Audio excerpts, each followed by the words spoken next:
ओम नमः सदेभ्यः। ओम नमः सदेभ्यः। ओम नमः सदेभ्यः। आत्म बने परमात्मा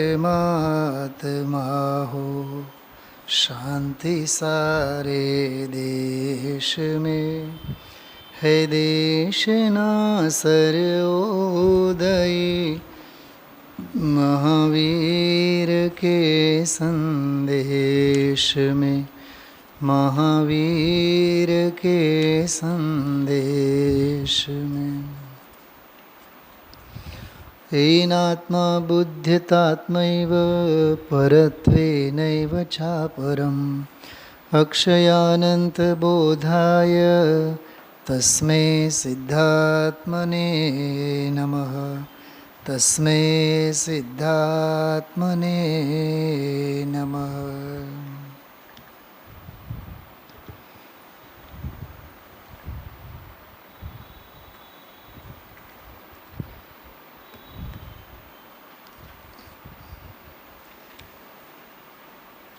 स्वानुभव प्रमाण समाधि शतक पूज्यपाद आचार्यनी लघु रचना गागरमा सागर। आ शास्त्रमा अनेक शास्त्रोना खास करीने आचार्य कुंकुमदेवना परमागमोमाना मूળ ગાથાઓના અમૃત આમાં ભરેલા છે। 94, 93, 94 નંબરની ગાથા ગુરુદેવશ્રીએ યાદ કરી આજે પ્રવચન સારને। મને 1-2 મિનિટ પહેલાં થોડીક એની વાત મૂકવાનું મન છે। મનુષ્ય વ્યવહારની વાત એમાં આવી, એની સાથે જે બીજી વાત છે 2 જ મિનિટ માટે આપણે એ વાત મૂકીએ, પછી આગળ જાશું આપણે। 93 નંબરની ગાથા પહેલી ગાથા છે જ્ઞેય તત્વ પ્રજ્ઞાપનની। પજ્જય મૂળાહી પરસમયા, પર્યાય મૂળ તે પર સમય અજ્ઞાની, એવી ચર્ચા છે। એમાં અર્થ પર્યાય, વ્યંજન પર્યાય ઘણી ચર્ચા એમાં આવે છે। સ્વભાવ પર્યાય, વિભાવ પર્યાય એની પણ ખૂબ ગંભીર ચર્ચા એમાં આવી છે। એમાં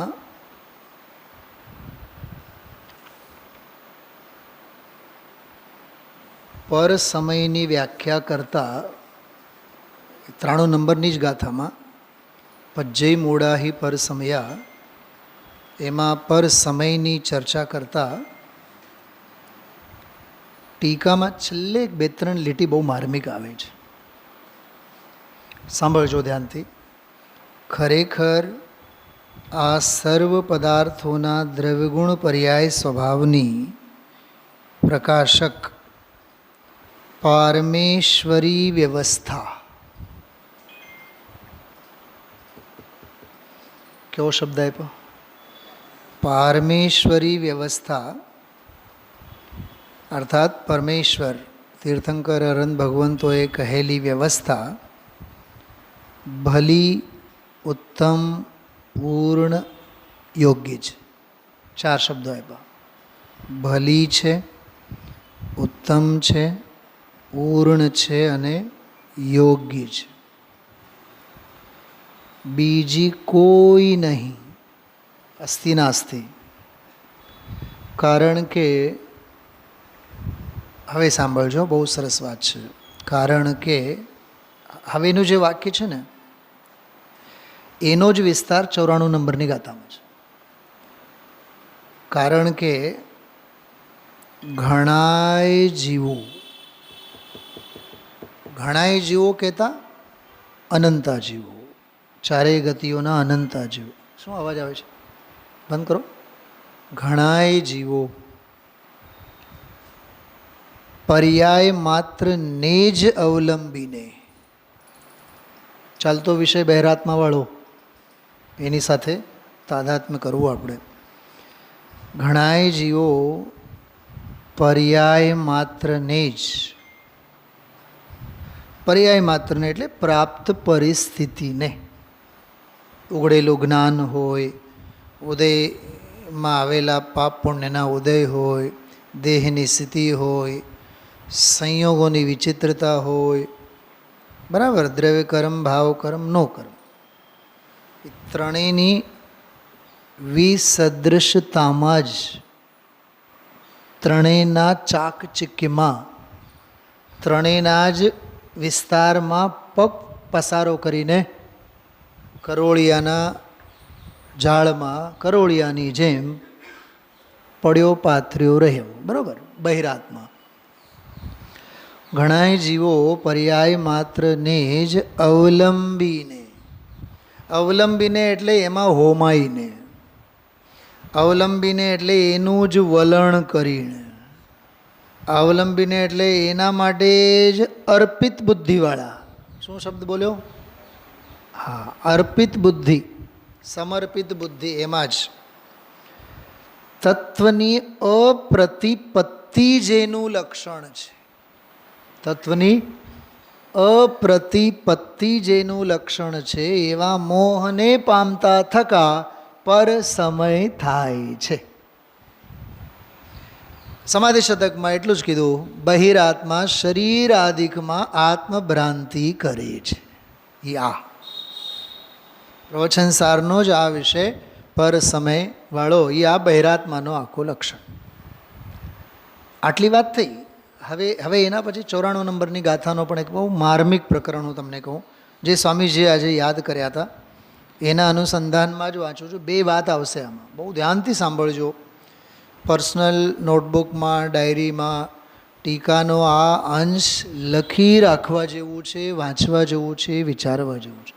પાના નંબર ગાથા વાઇઝ હું બધું બતાવું છું. પ્રવચન સાર 94 નંબરની ગાથા, 168, 168 નંબરનું પાનું.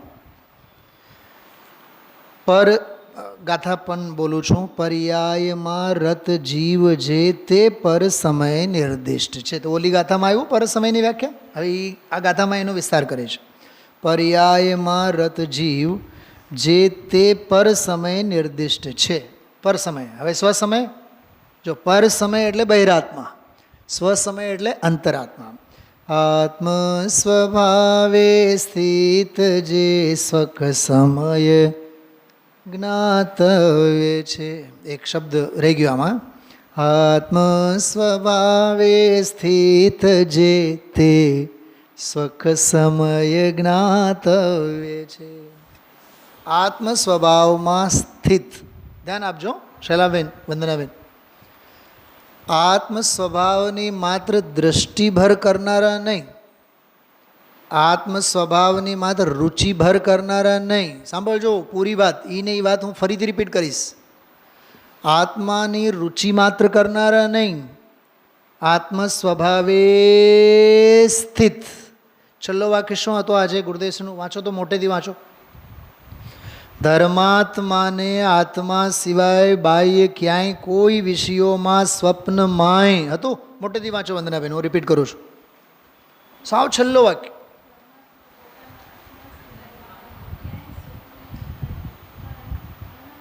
હા, જો ધર્માત્મા આત્મા સિવાય, આત્મ સ્વભાવ સિવાય ક્યાંય સ્વપ્નમાંય આનંદ માનતો નથી. એ નાસ્તિ, આ અસ્તિ. આત્મ સ્વભાવે સ્થિત, માત્ર સ્થિત એટલે રુચિ જોડાની છે, ઉપયોગ જોડાનો છે એમ નહીં. શ્રદ્ધા, જ્ઞાન, ચારિત્ર, સમજાણો, વીર્ય, અસ્તિત્વ, વસ્તુત્વ, અર્થક્રિયાકારિત્વ પણ એનો આત્મભાવે, પરિણમન પણ એનો આત્મભાવે, પ્રદેશોનું પરિસ્પંદન પણ આત્મભાવે, અગુરુ લઘુત્વપણું પણ, દ્રવ્યગુણ પર્યાયનું અકબંધપણું પણ આત્મભાવે. જેમ કે અત્યારે વિદેશની સીમાડા ઉપર ભારતીય સેના લડે છે હિન્દુસ્તાન ભાવે. શું કીધું? હું ગુજરાતનો છું કે હું રાજસ્થાનનો છું એમ નહીં, હું એક ભારતીય છું અને ભારત રાષ્ટ્ર માટે, સમજાણું? ભારતીય ભાવે લડે તે ભારતીય સેના. એમ આત્મભાવે રહે, લડે નહીં, આત્મભાવે રહે તે અંતરાત્મા. રહે, રહેમાં બધું આવ્યું. રહે માટે એક બહુ સરસ પૂજામાં પંક્તિ આવે છે, તેરે વિકીર્ણ ગુણ સારે પ્રભુ મુક્તા મોદક સે સઘન હોય. સમજો, तेरे विकीर्ण गुण सारे प्रभु मुक्ता मोदक से सघन हुए, अतएव रसास्वादन करते रे घनीभूति अनुभूति लिए. घनीभूति अनुभूति लिए. મારે સમજો શરબત પીવું છે તો શું કરવાનું? પહેલાં એક ગ્લાસ પાણી પી લેવાનું, 2 ચમચી પછી પહેલાં ખાંડ, પછી ખાંડની ફાંકી લઈ લેવાની, પછી થોડુંક મરી મસાલો લઈ લેવાનો, પછી એલચી બેલચીના ટુકડા લઈ લેવાના, અને પછી 1-2 લીંબુ મોઢામાં નીચોવી લેવાનું. એટલે 1 by 1 અંતર્મૂર્તમાં શરબત પીણાનો આનંદ આવશે દામજીભાઈ. તો સામગ્રી તો એ નહીં છે ને, એ શરબતવાળી સામગ્રી તો એ નહીં છે, પણ એ સાતમી ગાથાવાળી છે. કઈ સાતમી ગાથાવાળી? દર્શન, જ્ઞાન અને ચારિત્ર્ય ભેદ રૂપે છે. એટલે ત્યાં ના પાડી, આત્મામાં નથી જ્ઞાન, નથી દર્શન, નથી સુખ, નથી વીર્ય. એમ શરબતમાં લીંબુય નથી, ખાંડે નથી, મસાલોય નથી, પાણી નથી, કાંઈ નથી. તો છે શું? શરબતમાં શરબત છે. ઉપયોગમાં ઉપયોગ હોય તો શરબતમાં શરબત ન હોય.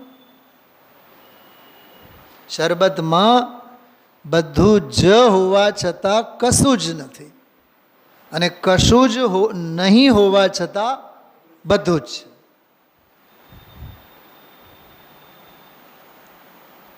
વિકલ્પ અને ભેદો માટે કશું જ નથી, અને અનુભવ માટે બધું જ છે, બધું એક ભાવે છે. આવી દૃષ્ટિ કેળવનારો એ અંતરાત્મા, અને આવી દૃષ્ટિ જેને નથી કેળવાની એ બહિરાત્મા. બહાર ભટકે તે બહિરાત્મા, અંદરમાં રમે તે અંતરાત્મા. એ શબ્દો પણ એમના સગપણને બતાવે છે. જેમ દીકરી માને પણ માં કહે, મમ્મી, સાસુને પણ મમ્મી કહે, પણ પોતાની મા માવતર વઢે ને તો એ માં જ, અને માનું નામ વંદના હશે ને, અય વંદના એમે કહે. પણ એ દીકરી નામ જોગ બોલે ને તો એ માને જ મા તરીકે ભાવભાષણમાં લે છે. અને સાસુમાને ભલે ને મમ્મી જી કહેતી હોય પાર્લેજીની જેમ, તો એ ઓલો ભાવભાષણ નથી, ભાવ જ નથી, ભાષણ ક્યાંથી હોય? ત્યાં તો એ સમજે છે કે આ તો માનો વિભાવ છે.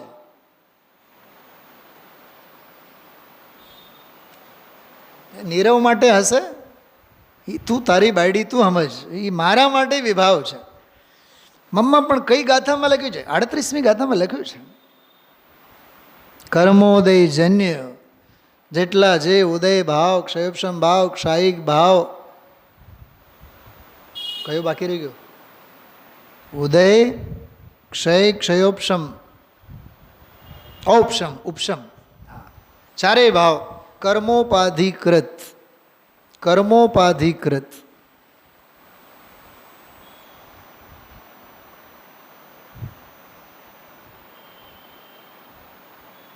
અમદાવાદમાં એક નીરવભાઈ કરીને છે, બહુ જિજ્ઞાસુ જીવ છે.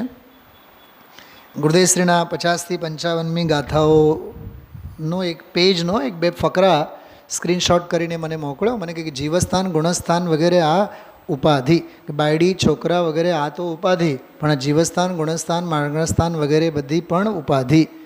મને કે પંડિતજી આ બેઉ ઉપાધિ કેવી રીતે સમજાતું નથી?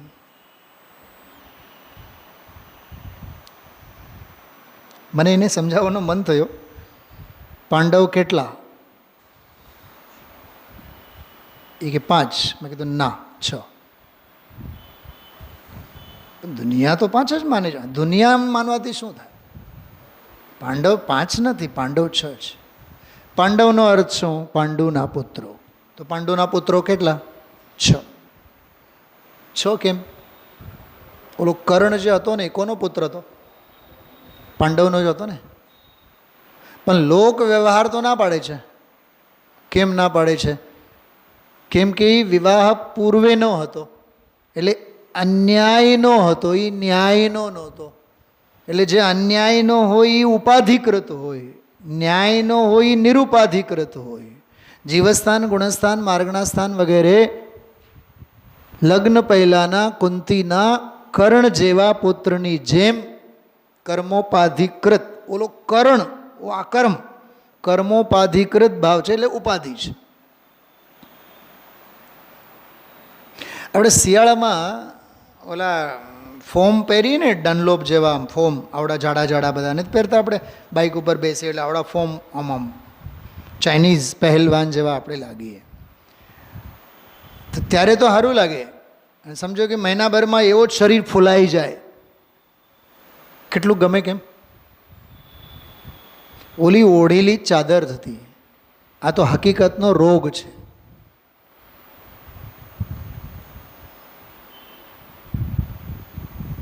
એક નિયમ સાંભળજો, કોઈ પણ ઉપાધિ હોય, કોઈ પણ કહું છું, તાત્વિક હોય, અતાત્વિક હોય, ધાર્મિક હોય, અધાર્મિક હોય, અરે કર્મોદયજન્ય હોય કે ધર્મોદયજન્ય હોય, શૈલાબેન બે શબ્દો યાદ રાખજો, કર્મોદયજન્ય હોય કે ધર્મોદયજન્ય હોય. જેમ કે તીર્થંકર પદ એ ધર્મોદયજન્ય છે એક અપેક્ષાએ, બાકી છે તો એ કર્મોદયજન્ય. ગુરુદેવશ્રીની ભાષામાં કહીએ, ધીમેથી કહીએ તો અધર્મ છે. ઉપાધિ માત્ર આકુળતાનું જ કારણ હોય, અને નિરુપાધિ પદ માત્ર નિરાકુળતાનું કારણ હોય. કેમ કે નિરુપાધિપણું જ નિર્ગ્રંથપણું છે. શું કીધું? શું કીધું? બોલો બોલો બોલો બોલો, રિપીટ કરો. નિરુપાધિ, હા, નિરુપાધિપણું જ નિર્ગ્રંથપણું છે, અને સોપાધિપણું જ સગ્રંથપણું છે. યાદ રાખજો, સોપાધિપણું એટલે સગ્રંથપણું, અને નિરુપાધિપણું એટલે નિર્ગ્રંથપણું. શું કીધું? ખ્યાલમાં આવ્યું? તો જેટલી જે ઉપાધિ છે એ આધિવાળી હોય કે વ્યાધિવાળી હોય, ગમે તે હોય, પણ એ જ્યાં જ્યાં ઉપાધિ ત્યાં ત્યાં આકુળતા, અશાંતિ, અનેકપણું, દુઃખ અને ભ્રમણ. અને જ્યાં નિરુપાધિપણું ત્યાં શાંતિ, ત્યાં એકપણું, ત્યાં એકપણું. આ તો હું પરમ દિવસના પ્રવચનના વિશેષણો કહું છું. એકપણું, શાંતિપણું, નિરાકુળપણું, અને સંતોષ અને સુખ ત્યાં. જ્યાં ઉપાધિપણું છે ત્યાં નિયમથી દુઃખ અને આકુળતા. એટલે આજે જે ગુરુદેવશ્રી બહિરાત્મા અને અંતરાત્મા અંગેનો જે ભાવભાષણ કરાયું છે, તમને ખ્યાલ હશે, આખો પ્રવચન જે હતો શૈલાબેન, જગત મને ઠીક માને અને હું જગતને ઠીક માનું, અથવા જગતને હું ઠીક લાગું અને જગત મને ઠીક રહે.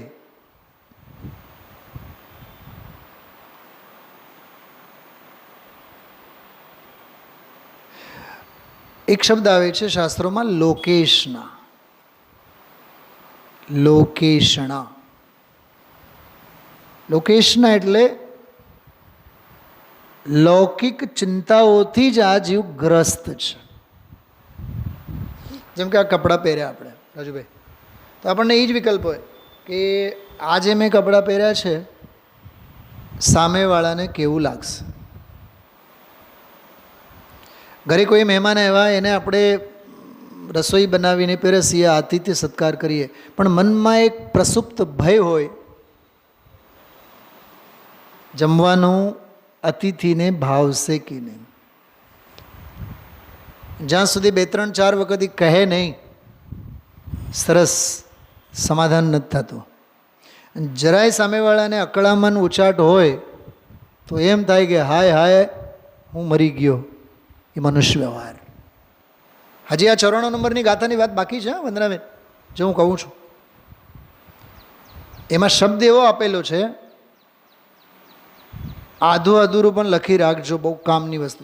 સમસ્ત અવિદ્યાનો મૂળ મનુષ્ય વ્યવહાર. શું લખ્યું છે? તમને મૂળ ટીકામાંથી બે વાત કહેવા માગું છું કે જ્યાં સુધી હું મૂળમાંથી વાંચીને બતાવીશ નહીં ત્યાં સુધી મને સમાધાન નહીં થાય. સાંભળજો. આ હું મનુષ્ય જ છું, એના ઉપરની એક અર્ધી લીટી, જેમને નિરર્ગળ. નિરર્ગળ એટલે ખબર? નિરર્ગળ એટલે શું છે વંદનાબેન? શું નિરર્ગળ એટલે શું થાય? કરો થોડુંક ભાવ ભાષણ કરો. પ્રવચન સાર સમજવું બહુ અઘરું છે. હાથી ગાંડો થયો હોય, હાથીને કાબૂમાં રાખવા માટે એનો મહાવત શું કરે?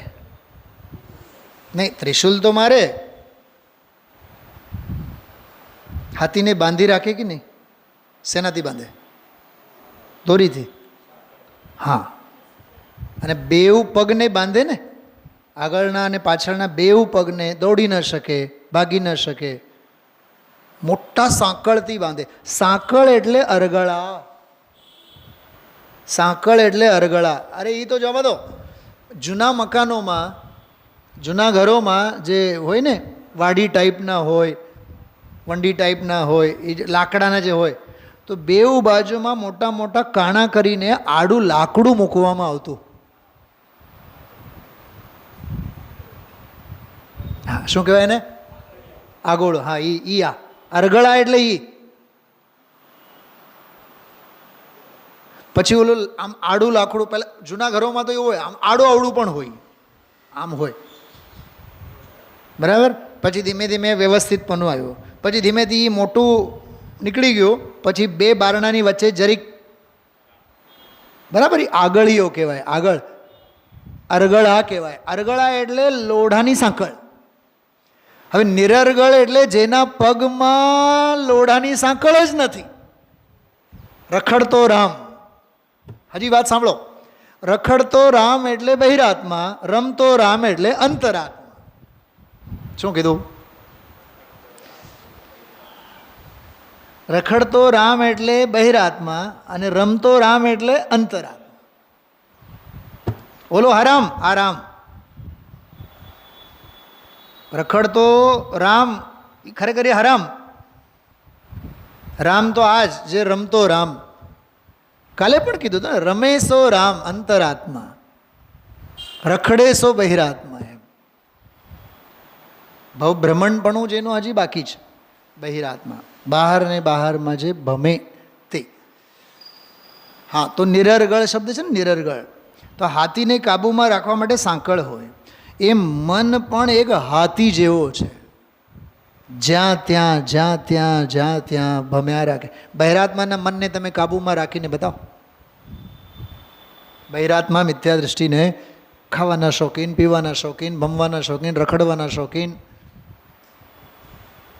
કપડાં પહેરવાના શોખીન. કપડાં પહેરવાના શોખીનને દિગંબરત્વનો ઉપદેશ જ નથી, કેમ કે દિગંબરત્વનો ઉપદેશ તો કપડાં ઉતારનાર માટે છે. ખાવા પીવાનો શોખીન પણ દિગંબરત્વના ઉપદેશને લાયક નથી, કેમ કે દિગંબરત્વમાં તો આહાર જલ પાણીની મર્યાદાપૂર્વક એકાસન ઉપવાસ આદિકનો વિધાન છે. ઓલો તો ભોગી છે. દિગંબરત્વનો માર્ગ તો યોગીનો માર્ગ છે. તો નિરર્ગળ શબ્દ સમજાણો? આમાં એમ કહે છે, નિરર્ગળ એકાંત દૃષ્ટિ ઉછળે છે. જે ગઈકાલનો સ્વાધ્યાય આપણો, મેં સુખી દુઃખી, મેં રંક રાવ, મેરે ગ્રહ ગોધન પ્રભાવ, મારી સત્તા, મારી વાત માનવી જોઈએ. મિત્રો, અહમ જ્યાં હોય ત્યાં અરહમ ન હોય, અને અરહમ પનું જ્યાં હોય ત્યાં અહમ બધું પીગળી ગયેલું હોય. અરહમને સેવો, અહમને ઓકો, અહમને ઓકી નાખો. અહમ ઓકો, અરહમ ઓકે. શું કીધું? ઓકે એટલે ઇંગ્લિશ વાળો ઓકે.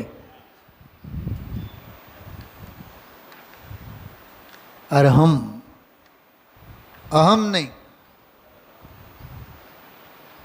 તો કહે છે કે એક નિરર્ગળ એકાંત દ્રષ્ટિ ઉછળે છે એવા આ હું મનુષ્ય જ છું.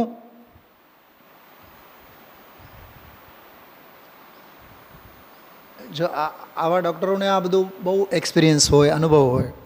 સમજો કે બાળક જન્મ્યો, તો બાળક જન્મ્યા બાદ સૌથી પહેલાં ડૉક્ટર કન્ફર્મ કરે કે ભાઈ દીકરી છે કે દીકરો છે. સમજો કે કદાચ એની બેનપણી જ હોય, ડિલિવરી માટે આવી હોય, અને એને મજાકમાં કહી દીધું બેબી ગર્લ, અને હોય હા બેબી બોય. અડધી કલાક સુધી કહે નહીં કે બેબી બોય છે, અને આવનારા લોકોએ બધાએ જોઈને ને બેબી ગર્લ ક્યાં છે, તો બેબી બોય છે. આને હારે બાજવાનું થાય. દુનિયાને દીકરીના નામે પણ સાપનો ભારો જેવો લાગે છે.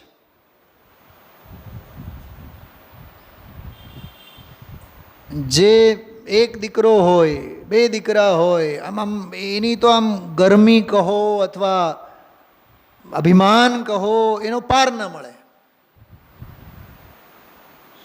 શું આ મનુષ્ય વ્યવહાર નથી રામજીભાઈ? હા,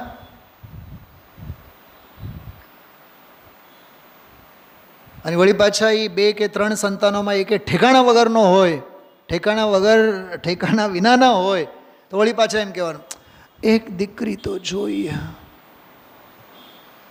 દીકરી તો દીકરી. આ વિચાર કરો, આ બધું સમસ્ત અવિદ્યાનો મૂળ મનુષ્ય વ્યવહાર નથી? અમિત ગતિ આચાર્ય સામાયિક પાઠમાં લખ્યું છે, સંયોગ મૂલા જીવેન પ્રાપ્તા દુઃખ પરંપરા. જેના જીવનમાં સંયોગ જ મૂળિયામાં છે એને દુઃખોની જ પરંપરા મળે. સાપના રાફડા ઉપર બેઠો હોય, સાપના રાફડા ઉપર બેઠો હોય, એમ કલ્યાણ મંદિર સ્વતમાં દાખલો આપેલો છે. સાપના રાફડા ઉપર બેઠો હોય, ગમે ત્યાં કાણામાંથી ગમે ત્યાંથી સાપ આવીને તને કરડવાનો જ છે. સંયોગોમાં બેઠા છો, સંયોગોના રાફડે બેઠા છો દામજીભાઈ, તો સંયોગો તો તમને કઠવાના જ, કરડવાના જ, ડસવાના જ. ગઈકાલે શું કીધું હતું? દુઃખી થાવ તો દુઃખી, સુખી થાવ તો સુખી, સ્વતંત્ર છો. પણ એ સંયોગના ઉદય તો તને સુખી અને દુઃખી થવા માટે આમંત્રણ પાઠવતા નથી. થતા હશો દુઃખી મોહે, રહેતા હશો સુખી નિર્મોહે. જેટલું બહિરાત્માનું ટેમ્પરેચર હશે એટલું દુઃખ, જેટલું અંતરાત્માનું સંજીવની વટી હશે એટલું સુખ. ડોઝ બેય છે, ડોઝ બેય છે તારી પાસે. બહિરાત્માનો ડોઝ લેવાનો કે અંતરાત્માનો ડોઝ લેવાનો. એટલે કીધું છેલ્લો વાક્ય કે અંતરાત્મા ધર્માત્મા જે છે જ્ઞાની, એ આત્મા સિવાય ક્યાંય સ્વપ્નમાંય આનંદ નથી માનતા. મને શૈલાબેન ત્યારે ધ્યાનતરાયજીની એક પંક્તિ યાદ આવતી હતી આજે હમણાં. અબ હમ અમર ભયે ન મરેંગે. હવે અમે અમર થઈ ગયા. ગુરુદેવશ્રી એનો અર્થ કરે, હા પહેલાં અમર નહોતા ને, અમર તો હતા પણ મરી ગયા હતા. ગુરુદેવશ્રી અર્થ કરે એનો. અમર તો હતા, એ પહેલાં અમે અમર તો હતા જ, પણ અમરત્વનો ખ્યાલ નહોતો એટલે અમે પળે પળે ક્ષણ ક્ષણ ભયંકર મરતા હતા. અમે પણ હવે ખબર પડી, જા કારણ મિથ્યાત્વ દિયો તજ કા કરી દે ધરેંગે.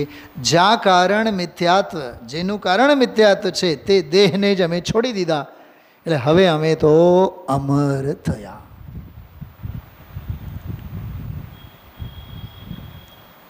જો હજી વાત પૂરી નથી થઈ પર સમયવાળી. આ હું મનુષ્ય જ છું, મારું જ આ મનુષ્ય શરીર છે, એમ અહંકાર મમકાર વડે ઠગાતા થકા અવિચલિત ચેતના વિલાસ માત્ર આત્મ વ્યવહારથી ચ્યુત થઈને. કેવા વ્યવહારથી?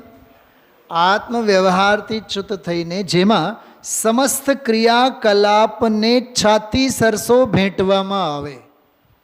બોલો, આપણને પ્રક્ષાલ કર્યા બાદ કેવું લાગે? કંઈક ધર્મનું કર્યું. પૂજા કર્યા બાદ કેવું લાગે? આપણી તો ભાઈ રોજની સવાર તો બહુ જ ધર્મમય હોય. જાત્રા કર્યા બાદ એમ લાગે કે આપણે તો ખરેખર ધન્ય બની ગયા. 2, 4, 6 દિવસ 100 ચૂહે માર કે બિલ્લી હજ કો ચલી જેવા ઘાટ. 2, 4, 6 દિવસ જાત્રા માટે જાય અને એમ સમજે, જો કે જાત્રા કોક વાર નહીં હોય, જાત્રા રોજ નહીં હોય.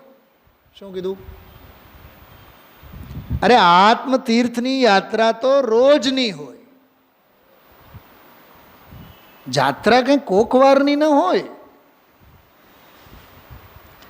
સમ્ય શિખરની જાત્રા કોક વાર હોય, સ્વભાવ શિખરની જાત્રા રોજની હોય. શિખરજી, સમ્ય શિખરજીમાં 20 ટોંક, સ્વભાવ શિખરમાં અનંત ટોંક. પહેલા ટોંકનું નામ ખબર છે? સ્વભાવ શિખરમાંનો શું? હા પાડો છો હમણાં તો? હા પાડી. સ્વભાવ શિખરનો પહેલો ટોંક છે જેનું નામ ગણધર ટોંક સમ્ય શિખરમાં. એમ સ્વભાવ શિખરનો પહેલો ટોંક છે સ્વાનુભવ ગર્ભિત યુક્તિ. અંતરાત્મા એ પહેલો ટોંક છે. એમાંનો એ જઘન્ય અંતરાત્મા એ પહેલો ટોંક. પછી મધ્યમ અંતરાત્માના ઘણા બધા ટોંક, 5, 6, 7, 8, 9, 10, 11, 12 એ બધા મધ્યમ અંતરાત્માના ટોંકો છે. ઉત્તમ અંતરાત્માના 2 ટોંક છે. પછી જગન્ય, મધ્યમ, ઉત્તમ બધું ગાયબ અને પછી આત્મા જ. 13મો અને 14મો એ ઉત્તમ અંતરાત્માના ટોંક, સોરી પરમાત્માના ટોંક છે. પરમાત્માના ટોંક. પરમાત્મા પછી જગન્ય નહીં, જઘન્ય અંતરાત્મા નહીં, મધ્યમ અંતરાત્મા નહીં, ઉત્તમ અંતરાત્મા નહીં, 12 સુધીના. પછી તો પરમાત્મા, પણ પરમાત્મા નહીં, પછી તો આત્મા. ટોંક પોંક કંઈ નથી. પછી તો ઓલા સુનિતા વિલિયમ્સની જેમ શું કહેવાય, અંતરિક્ષમાં ચલો સિદ્ધોં કે પાર ચલે. સમજાણો? જઘન્ય, મધ્યમ, અંતર શું છે? આ ટોંકો છે બધી.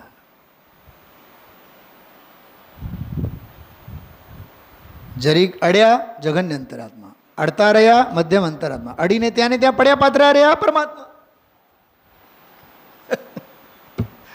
સમજાણો? હા, છે ને ગજબની વાત. અડ્યા જઘન્ય અંતરાત્મા, અડતા રહ્યા મધ્યમ અંતરાત્મા, અડીને અડીખમ રહ્યા ઉત્તમ અંતરાત્મા, અને હવે એવા અડીને રહ્યા કે ત્યાં પડીને રહ્યા એ પરમાત્મા. પછી સકલ એ પનિશમેન્ટ. જાઓ વિદેહ ક્ષેત્રમાં ઉભા રહો. સિમંદર ભગવાન જગતને શિક્ષા આપે છે, પણ ઉદયની વિચિત્રતાને લીધે શિક્ષા ભોગવવાના ટાણા છે એને. કેમ? અઘાતિયા કર્મોના ઉદય છે કે નહીં? અઘાતિયા કર્મોના ઉદય છે કે નહીં સિમંદર ભગવાનને?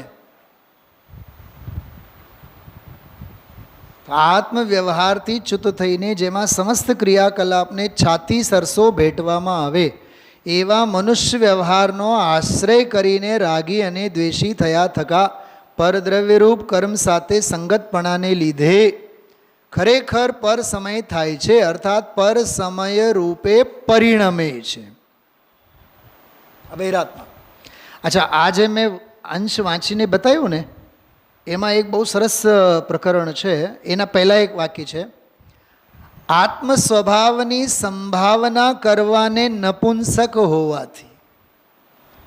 આત્મભાવના ભાવવા માટે કેવા છે? નપુંસક હોવાથી, નમાલા હોવાથી. મને બતાવો, આ સ્વસમય અને પર સમય માટે આ જે પણ ભાષા આમાં આચાર્ય વાપરી છે, આ કેટલી અદ્ભુત છે. અને આનો જ આખો પ્રકરણ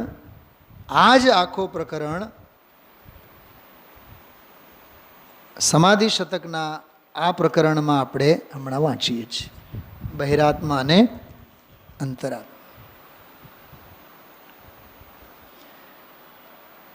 સ્વભાવની દૃષ્ટિ સાધી જાણી તે અંતરાત્મા, અને સ્વભાવની દૃષ્ટિથી ચ્યુત રહી સંયોગ દૃષ્ટિએ આગળ વધે તે બહિરાત્મા.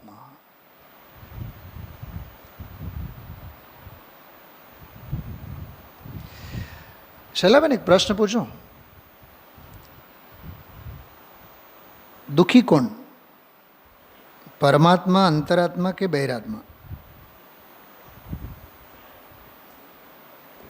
પરમાત્મા તો દુઃખી નથી જ.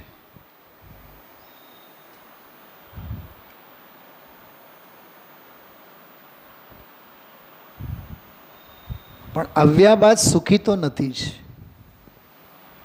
અરહંત ભગવાન અનંત સુખી, પણ આવ્યા બાદ અનંત સુખી તો નથી જ.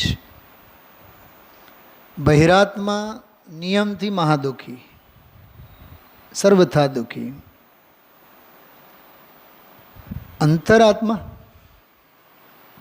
મેં આ બધી વાત કાલે કરી છે, છતાં હું થોડોક એમાં એડિશનલ કરીને કહેવા માગું છું. સુખી અને દુઃખી. જેટલા અંશે રાગ એટલા અંશે દુઃખ, જેટલા અંશે પરનું લક્ષ એટલા અંશે દુઃખ, જેટલા અંશે સ્વનું લક્ષ, જેટલી જ્ઞાનની ધારા એટલો સુખ. પણ મારે આજે એક થોડીક બીજી વાત કરવી છે. અજ્ઞાનીને રાગ છે એનો દુઃખ છે, અને દુઃખ છે એનો દુઃખ છે. જ્ઞાનીને રાગ છે એનો દુઃખ છે, અને દુઃખ છે એનો દુઃખ છે. કેમ કે એને પોતાની અપૂર્ણતા, કષાય, રાગ, અધુરાશ એ બધું એને કઠે છે.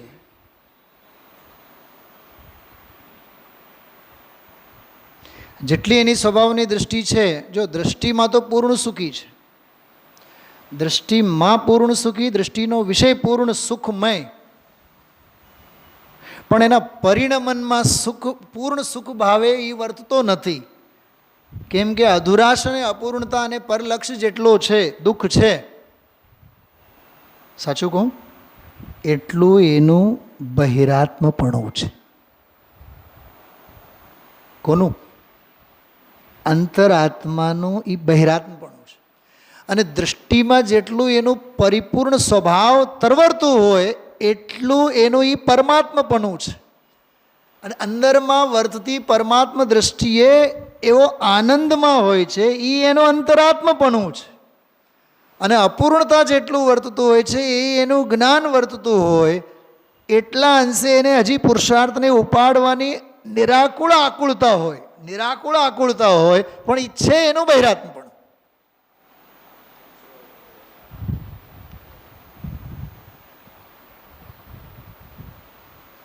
પરિપૂર્ણ પુરુષાર્થ છે નહીં, અપૂર્ણ પુરુષાર્થ ઉપડેલો છે. અને રાગની રચનારૂપ જે પુરુષાર્થ છે એ છૂટતો નથી. રાગની રચનારૂપ જે વીર્ય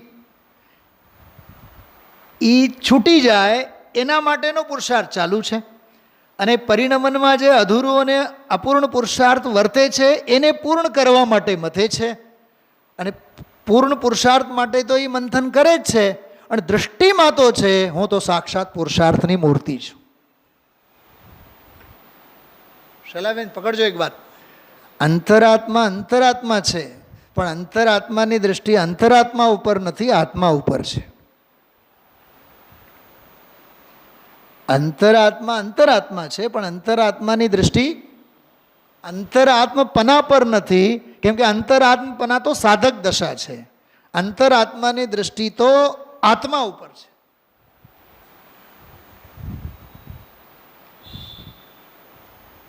ખ્યાલમાં આવ્યો બહિરાત્મા અને અંતરાત્માનો જે ભાવભાષા? એટલે દુનિયા મને જાણે, દુનિયા મને ઠીક લાગે, હું દુનિયાને ઠીક લાગું, બધું લોકેશના છે, બધું બહિરાત્મપણું છે. દુનિયા શું કહેશે, લોકો શું કહેશે, દુનિયા શું કહેશે, દુનિયા માનશે નહીં માને, દરેકને રાજી કરવામાં, દુનિયાને રાજી કરવામાં, આ બધું બહિરાત્મપણું છે, આ બહાર પડવાપણું છે. હજારો લોકોને હું વ્યાખ્યાન આપું, હજારોને હું સમજાવું, બોલે ને આજે 3 કાળમાં તને આત્મજ્ઞાન નહીં થાય. બહુ અદ્ભુત. આજનો વિષય 5મી ગાથામાંનો બહિરાત્મા, અંતરાત્મા અને પરમાત્માનો ટોપ ગેર ઉપર હતો. 5 અને 6, 6 અને 7.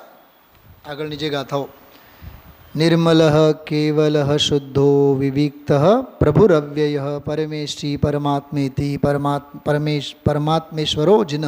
6ઠી ગાથા એમાં તો પરમાત્માનું છે, પણ આજે તો બહિરાત્મા અને અંતરાત્માનું હાલ્યું ને બધું.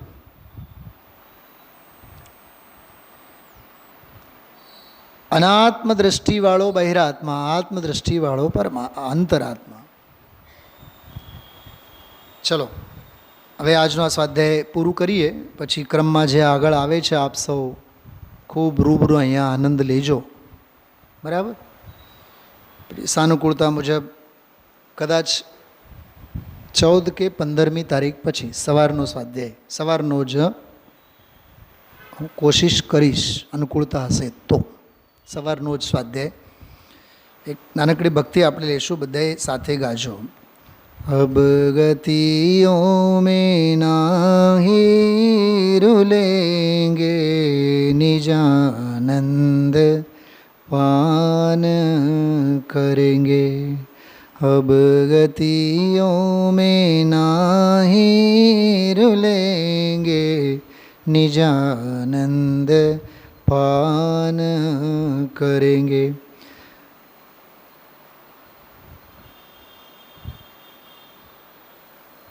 मैं मुझ में पर में रहता निज रस के आनंद में रहता. मैं मुझ में पर में रहता निज रस के आनंद में रहता. अब केवल ज्ञान करेंगे निजानंद पान करेंगे. अब गतियों में नाही रुलेंगे निजानंद पान करेंगे. मैं गायक ही न जाना, मैं तो हूँ बस सिद्ध समाना. अब सिद्धों के बीच रहेंगे निजानंद पान करेंगे. अब गतियों में नाही रुलेंगे निजानंद पान करेंगे. निजानंद पान करेंगे. ओम नमः.